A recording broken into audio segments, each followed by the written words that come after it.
Dear students and parents, NEET UG 2025 తెలంగాణలో అయితే registration start అయింది. ఆల్రెడీ చాలామంది చేసేసుకున్నారు. అండ్ అదేవిధంగా ఏపీలో మాత్రం ఇప్పటివరకు స్టార్ట్ కాలేదు.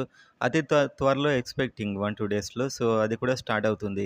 అండ్ తెలంగాణకు సంబంధించి ఇంకొక అప్డేట్ చూసే ముందు వీడియోనైతే లైక్ చేయండి అండ్ సబ్స్క్రైబ్ చేసుకోండి.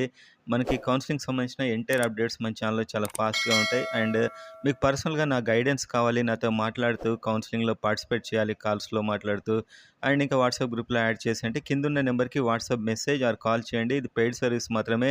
నార్మల్ డౌట్స్‌కి అక్కడ కాల్ చేయొద్దు. సో, మీకు రిజిస్ట్రేషన్ ప్రాసెస్ కావాలన్నా కూడా అక్కడ కాల్ చేయండి. అండ్ అదేవిధంగా మనం చూసినట్లయితే తెలంగాణలో ఆల్రెడీ చాలామంది రిజిస్టర్ చేసుకున్నారు. అండ్ చేసుకున్న వారికి మాకు మిస్టేక్స్ ఉంటే ఎలా? సో, ఏదైనా బై మిస్టేక్ ఏదైనా సర్టిఫికేట్ రాంగ్‌గా అప్‌లోడ్ చేసుండొచ్చు. లేకపోతే క్లారిటీ లేకపోయి ఉండొచ్చు. దానికి సంబంధించి ఆల్రెడీ అప్లికేషన్ చేసుకున్న వారికి ఈ వెరిఫికేషన్ అయితే స్టార్ట్ అవుతుంది ఆల్రెడీ. సో, దానికోసమే ఇక్కడ respond to verification officer query అని ఇచ్చారు.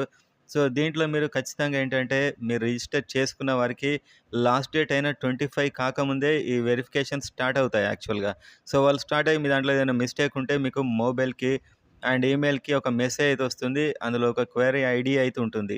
ఒక ఐడీ నంబర్ అయితే ఉంటుంది. సో, ఆ నంబర్ తీసుకొని మీరిక్కడికొచ్చేసి ఇక్కడ ఇదైతే ఓపెన్ అయిపోయింది. So, respond to verification officer ఇచ్చినటువంటి ఆ క్వెరీ నంబర్ తీసుకొనొచ్చి సో, అక్కడ వెరిఫికేషన్ ఆఫీసర్ ఇచ్చినటువంటి క్వెరీ నంబర్ తీసుకొనొచ్చి ఇక్కడ మీరు ప్రెస్ చేయాల్సి ఉంటుంది.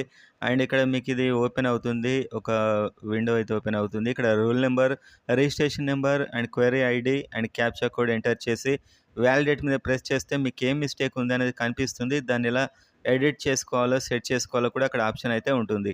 సో, మీ మొబైల్ నంబర్ అండ్ ఈమెయిల్‌కొచ్చే మెసేజెస్‌నైతే మీరు అబ్జర్వ్ చేయండి.